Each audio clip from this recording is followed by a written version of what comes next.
안녕하세요. 아이들이 어려워하는 수학, 별표 치는 수학만 쏙쏙 골라서 풀어주는 별표 타파 별타쌤 박지영입니다. 자, 지금 3학년 1학기 교과서 분석하고 있는데요. 오늘은 길이와 시간 5단원이랑 6단원 분수 단원 같이 보려고 합니다. 자, 5단원, 6단원 이거 굉장히 아이들이 어려워하는 마의 단원이에요. 그래서 어머님들이 좀 교과서를 정확하게 좀 파악하고 있으셔야 아이들이 어디에서 어려워하는지 그리고 어떻게 극복하면 좋을지 그런 생각을 하실 수 있을 것 같아요. 그래서 잘 보셨으면 좋겠고요.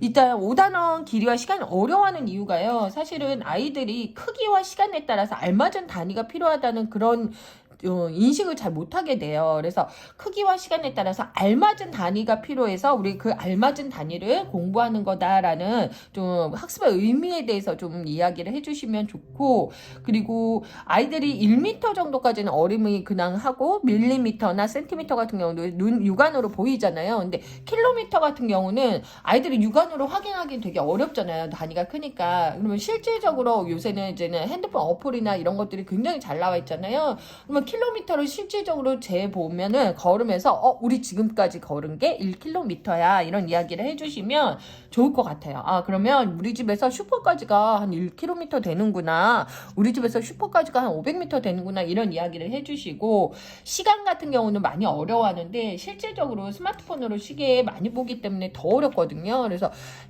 그냥 오리지널 시계로 조금 많이 보여주시는 거 돌려보고 퀴즈 내보고 이런 것들이 되게 중요하다 라고 이야기 드립니다. 자, 우리가 전에 이제는 1cm랑 1m를 배웠어요. 그래서 이제는 1cm보다 작은 단위를 배운다, 그거에 대해서 이야기하고 1m보다 더 큰 단위를 배운다, 그거 두 가지가 주요 목적이 되고요. 어떻게 교과서 구성되냐면 1단원은 1번은 1cm보다 더 작은 단위를 뭐라고 하는지 1mm라고 한다라고 이야기해 주시면 좋고요. 이것이 필요하게 된 이유는 뭐예요? 1cm보다 더 작은 단위를 읽기 위해서, 작은 크기를 읽기 위해서잖아요. 그래서 여기에서 보면 몇 센티미터, 몇 밀리미터, 그래서 22cm보다 약간 더 긴 거예요. 그거를 재기 위해서 이런 5mm 더 긴 것을 이렇게 쓴다라고 보시면 되고요. 실질적으로 물건을 재어보면서 그거를 체험하도록 되어 있습니다. 그 다음은 1m보다 더 큰 단위가 뭐냐고 나왔어요. 자, 제가 여기 써놨는데요. 킬로미터의 철자가 요거예요. 원래 킬로거든요. 킬로가 뭐냐면 K를 약자로 이렇게 만들어준 거예요. 이거의 약자. 이거의 뜻은 뭐냐면 천이라는 뜻이에요. 천. 그러니까 무조건 1000m, 1000m는 1km 외우는 게 아니라 K가 천이라는 뜻이 있는 거예요. 예. 그래서 그거에 대한 이야기를 조금 해주시면 좋을 것 같고요.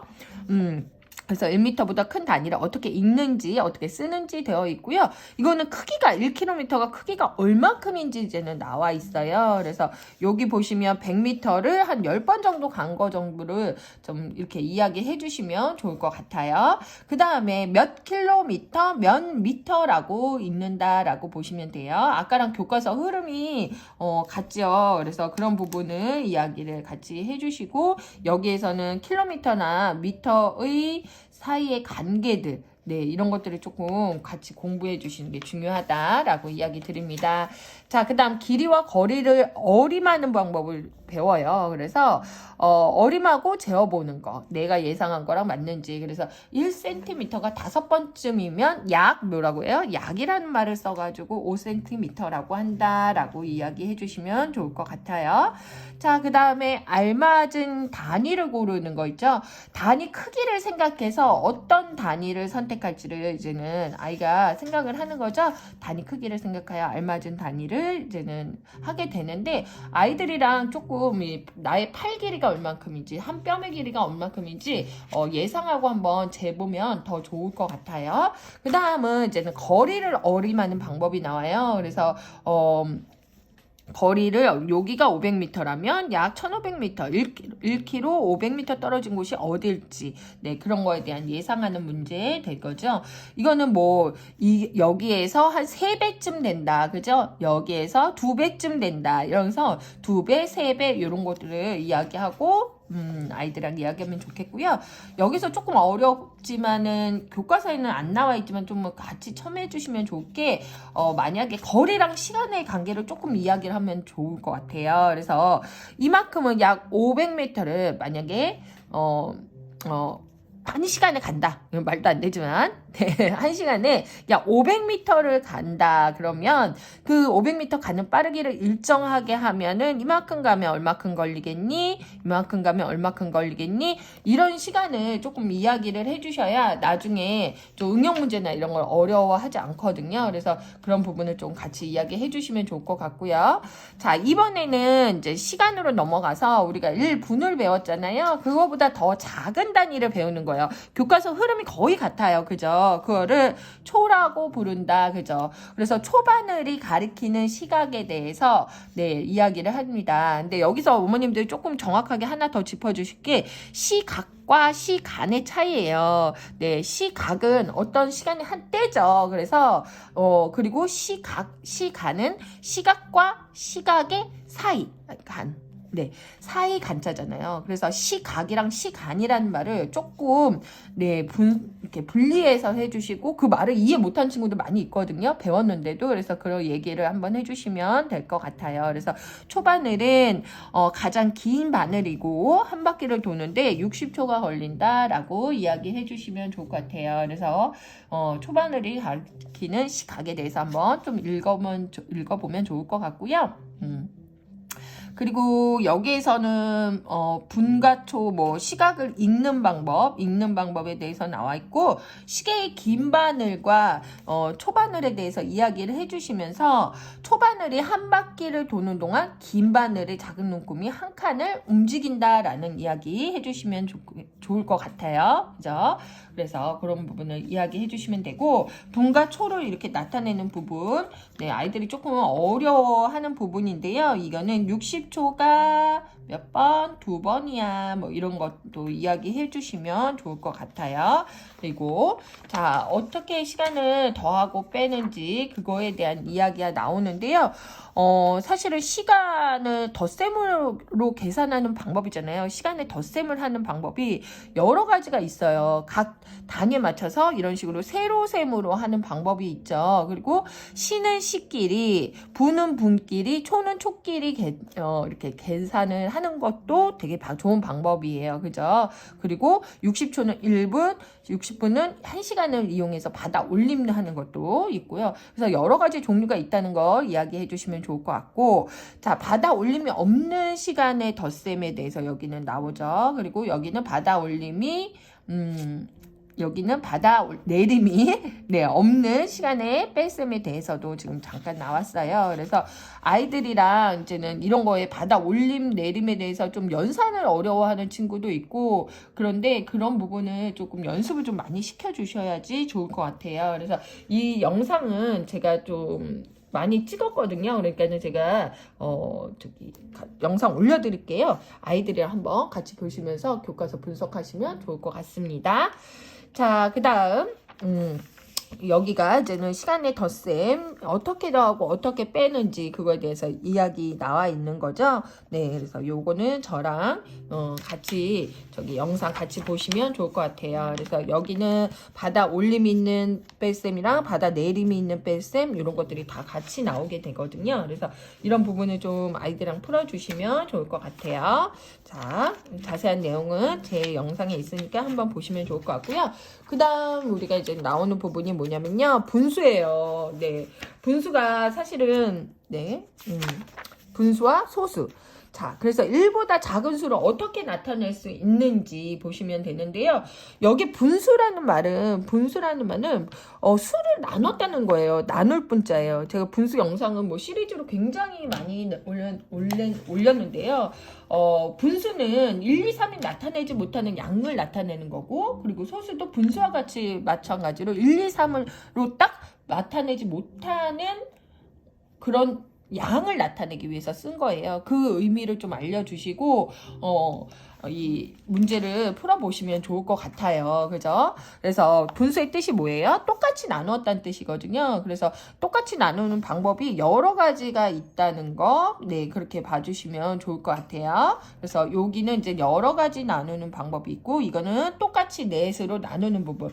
자, 이거 같은 경우는, 만약에 여기에서 아이들 조금 헷갈리는 부분이요. 이런 식으로 해서 고든선으로 나누지 않았지만 네 조각이 될 수도 있다. 그런 이야기를 한번 해주셔야 돼요. 그리고 나누어진 조각의 크기와 모양이 같아야 똑같이 나눈 거다. 이 똑같이 나눴다는 걸 여기서 굉장히 강조해 줬는데 이거는 아이들이 어렵지 않으니까 그냥 지나가게 되거든요. 근데 이 의미가 굉장히 중요해요. 분수라는 거는 등분한 거거든요. 등분.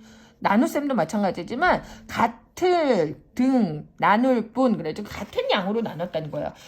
똑같이 나눠지지 않으면 분수가 될 수 없어요. 그래서 이 앞에 내용이 굉장히 중요한데 이거는 좀 쉽게 지나가고 여기서부터 이제는 아이들이 굉장히 어려워하게 되죠. 그리고 부분은 여기서는 전체를 똑같이 나눈 것, 똑같이라는 말이 되게 중요해요. 똑같이 나눈 것 중에 하나이다.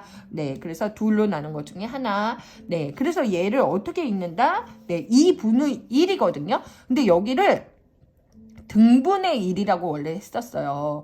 2등분의 1이라고 하고 3등분의 2라고 했었는데 그거를 간단하게 위해서 2분의 1, 3분의 2라고 하거든요. 등이라는 말이 같을 등이라는 말이 빠져있는 거라는 이야기를 꼭 해주셔야 돼요. 똑같이 나눈 거다. 똑같이 나눈 거라는 말이 없으면 분수를 나타낼 수 없어요. 그리고 요거 분자, 분모라고 읽는 거. 그리고 아이들이 여기서 좀 주의해 주실 게 뭐냐면 3분의 2라고 읽으면서 이렇게 쓰거든요. 위에 먼저 쓰는 게 우리 본능이잖아요.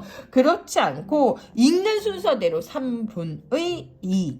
저는 사실 3등분의 2라고 읽으라고도 하거든요. 그래야지 조금 이제 익숙해지고 이해를 하기가 쉽다. 그래서 제 분수 영상 있으니까 시리즈 한번 꼭 보시면 좋을 것 같아요. 그럼 분수를 알아보는 2부는 2번은 뭐냐면 전체에 대한 부분을 분수로 나타낸다. 전체에 대한 부분을 분수로 나타낸다는 것 얘기하고 있고요. 여기에서는 뭐라고 해요? 전체를 똑같이 나눈 것. 똑같이 나눈 것 중에 몇을 색칠한다? 6 중에 4를 색칠한다. 그래서 분수를 색칠하면서 그거에 대해서 이해도를 지금 높이 하고 있습니다. 자, 그 다음은 뭐냐면요. 분모가 같은 분수의 크기를 비교하는 거예요. 네, 4분의 3이 큰지, 4분의 1이 큰지, 4분의 2가 큰지, 네, 4분의 1이 큰지 이런 거에 대해서 크기를 비교하는 내용들이 나와 있죠. 그래서 이거는 4분의 3은 4분의 1이 3개야 라는 얘기만 해주면 그렇게 어렵지 않을 것 같아요. 그리고 네, 요거는 그렇게 어렵지 않으니까 보고요. 여기에서 또 이제는 단위 분수라는 게 나와요. 단위 분수는 분수 중에서 이게 말이 좀 어렵거든요. 네, 분수 중에서 분자가 1인 분수를 나타낸다. 그래서 어떤 거에 네, 점점 어떻게 해요? 분모가 작을수록 큰 수가 된다. 분모가